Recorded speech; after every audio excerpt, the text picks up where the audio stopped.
नमस्कार दोस्तों, स्वागत है आप सभी का हमारी यूट्यूब चैनल जॉब सर्च में। दोस्तों, अगर आप हमारे चैनल पे नए हैं तो चैनल को सब्सक्राइब कीजिए, लाइक कीजिए, शेयर कीजिए और बेल आइकन को प्रेस कीजिए ताकि जॉब से रिलेटेड हर एक अपडेट आपको बिना किसी देरी के मिलते रहे। तो जैसा कि दोस्तों आप लोग अपने स्क्रीन पे देख पा रहे हैं कि बीटीएससी जेई बहाली होगी कंटिन्यू या होगा फ्रेश बहाली, सब कुछ। यानी कि इस वीडियो में आपको हम बहाली कंटिन्यू होगी या फ्रेश बहाली होगी इससे रिलेटेड सारी जानकारी देने वाले हैं।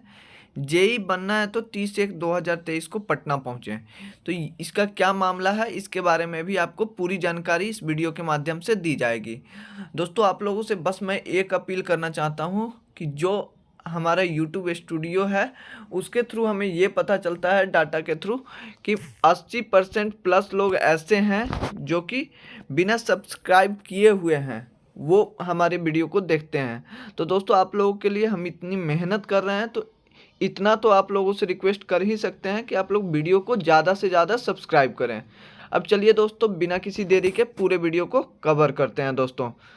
तो दोस्तों, आप लोगों को बता दें कि बीटीएससी जेई की वैकेंसी अब इस मोड़ पे आ चुकी है कि बात ये हो रही है कि फ्रेश रिक्रूटमेंट की जाए या इसी बहाली को कंटिन्यू की जाए, जिसकी जानकारी हमने आप लोगों को कल भी अपने वीडियो के माध्यम से दिया था। उसके बारे में भी हम आपको बताने वाले हैं। तो जैसा कि मैंने आप लोगों को कल बताया था कि बीटीएससी जेई कंटिन्यू होगी या उस कैंसिल होगी, जो भी होगी उसके रिगार्डिंग एक मीटिंग रखी गई थी, जिसका डेट आप लोग यहाँ पे देख सकते हैं 25/1/2023, जिसमें सभी department, science and technology department, इन सभी को बुलाया गया था। तो इसके बारे में डिटेल इन्फॉर्मेशन हमने आपको वीडियो के माध्यम से दिया था, जो कि आप हमारे चैनल पे देख सकते हैं। बाकी रही बात दोस्तों कि आगे क्या करना चाहिए या क्या नहीं करना चाहिए, तो दोस्तों यहाँ पे 2011 के बाद से जेई की परमानेंट भर्ती ये सबसे बड़ी भर्ती है। यानी कि इतने सालों से, 12 सालों से कोई भर्ती ऐसी नहीं आई है।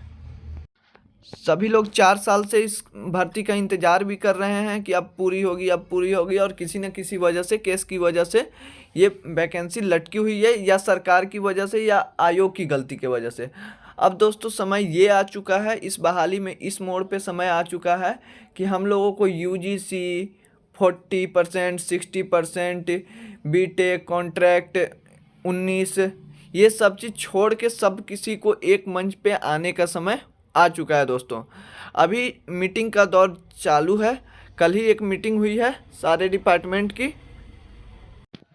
जिस मीटिंग के माध्यम से दोस्तों ये डिसाइड किया जा रहा था कि बहाली को कंटिन्यू करना है या फिर नए सिरे से बहाली लाना है। तो दोस्तों यहाँ पे पेच ये फंस चुका है यूजीसी मामले में कि क्या करना है, सारे यूजीसी को शामिल करना है, पेटिशनर को शामिल करना है, या फिर फ्रेश रिक्रूटमेंट लानी है। तो दोस्तों अगर फ्रेश रिक्रूटमेंट आती है तो फिर आप लोगों के लिए परेशानी बहुत अधिक बढ़ जाएगी। वैसे लोग जो ये चाहते हैं कि नहीं बहाली रद्द हो जाए, फ्रेश रिक्रूटमेंट आए, तो फ्रेश रिक्रूटमेंट आने से किसी को भी फ़ायदा नहीं होने वाला है, सिवाय 2021-2022 के स्टूडेंट जो हैं उन लोगों को छोड़ के। क्योंकि जो भी लोग इस बहाली में फॉर्म डाले हैं, चाहे वो कॉन्ट्रैक्ट वाले हों, यदि मान लीजिए कि उनका ये सोचना है कि फ्रेश रिक्रूटमेंट आए, तो उनके लिए प्रॉब्लम ये है कि काफ़ी लोग ऐसे हैं जो कि 4 साल 5 साल से बहाली के इंतज़ार में कि अब पूरा होगा, अब पूरा होगा, जिनका एज ख़त्म हो चुका है। तो उनके लिए फिर सारी अपॉर्चुनिटी ख़त्म हो जाएगी, और नेक्स्ट बहाली से एग्ज़ाम भी होने वाला है। अब वो इस एज में नहीं है कि वो पढ़ाई कर सकते हैं, तो कॉन्ट्रैक्ट वालों के लिए भी वही समस्या है। अब रही बात कि यूजीसी वाले या डिप्लोमा वाले, तो यूजीसी वालों के लिए क्या है, जो लोग सरकार के पास गए हैं अपील करने के लिए, कोर्ट के पास गए हैं, उनके लिए कोर्ट ज़रूर कुछ ना कुछ निर्णय लेगी, और जो निर्णय लेगी वो सही ही लेगी।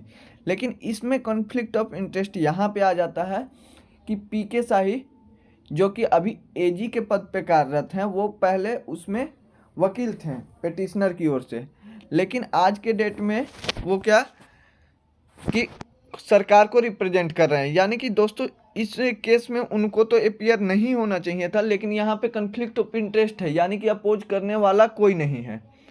पक्ष भी हम ही रख रहे हैं और विपक्ष में भी हम ही बैठे हैं। तो ये उस तरीके की बात हो जा रही है दोस्तों यहाँ पे। अब रही बात दोस्तों कि और लोगों के लिए क्या है जिसका मार्क्स कम है उनके लिए। तो दोस्तों देखिए, जितने लोग हैं, जितने लोग निकल जाएंगे, मान लीजिए कि 6,000 लोगों का सिलेक्शन होता है, तो ये 6,000 स्टूडेंट नेक्स्ट जो भी भर्ती आएगी उसमें कम ही होंगे ना। दूसरी बात कि 40, 60 ये सब फॉलो तब होगा जब बहाली बचा रहेगा।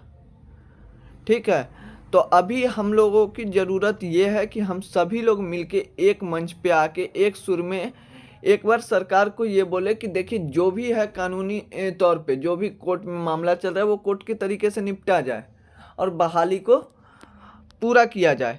यहाँ पे सबसे इम्पोर्टेंट चीज़ ये है कि जब 14 तारीख को हियरिंग हो तो हम लोग सरकार से ये अपील करें कि स्टे हटवाया जाए, क्योंकि स्टे किस लिए लगा था कि बीटीएससी काउंटर फाइल नहीं की थी। काउंटर फाइल हो जाएगा, स्टे हट जाएगा।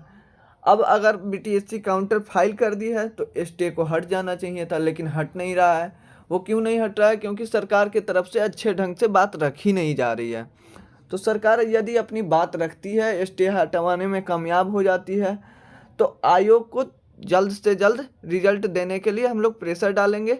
उसके बाद क्या होगा, जैसे रिजल्ट आ जाएगी तो यूजीसी के केस में ये होगा कि जो लोग कोर्ट के पास अपील करने के लिए गए थे उनको मौका दी जाएगी। तो इस तरीके से बहाली को कंप्लीट कराने की कोशिश की जाए। यदि अगर किसी के माइंड में भी या किसी का भी मनसा इस तरीके का है कि नहीं, अगर बहाली कंटिन्यू नहीं भी होता है या फ्रेश रिक्रूटमेंट आता है तो इससे उनको फ़ायदा होगा, तो वो कमेंट सेक्शन में ज़रूर लिख सकते हैं। हम उनके बातों का रिप्लाई ज़रूर करेंगे, क्योंकि इससे किसी का भी भला नहीं होना है। रही बात बीटेक की भी केस चल रही है, अगर सरकार का मंशा उस तरीके का नहीं है कि वो इस वैकेंसी को क्लियर करे तो इसका कोई गारंटी नहीं है कि अगले वैकेंसी जो भी मेरिट पे आएगा उसमें केस नहीं होगा, उसमें धांधली नहीं होगी। इस बात की कोई गारंटी नहीं है, क्योंकि आपके सामने BHPSCL का एग्जाम्पल है कि कितनी बड़ी धांधली उसमें हुई थी, या बिहार SSC का 3 बार वैकेंसी को कैंसिल करना पड़ा था। तो ये कोई बहुत बड़ी समस्या नहीं है, लेकिन हम सभी को एक साथ एक मंच पे आके सरकार को ये दिखाना होगा कि हम लोग सोए नहीं हैं, हम लोग केवल कोर्ट की तरफ से नहीं लगे हैं।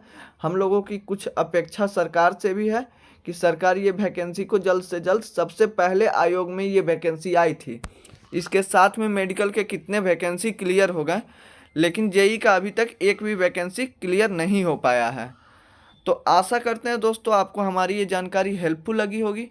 अगर वीडियो पसंद आई है तो चैनल को सब्सक्राइब कीजिएगा, लाइक कीजिएगा और ज़्यादा से ज़्यादा शेयर कीजिएगा, ताकि हम लोग अपने एकता का परिचय दे सकें। और दोस्तों चैनल को सब्सक्राइब कीजिए। चलिए दोस्तों, धन्यवाद।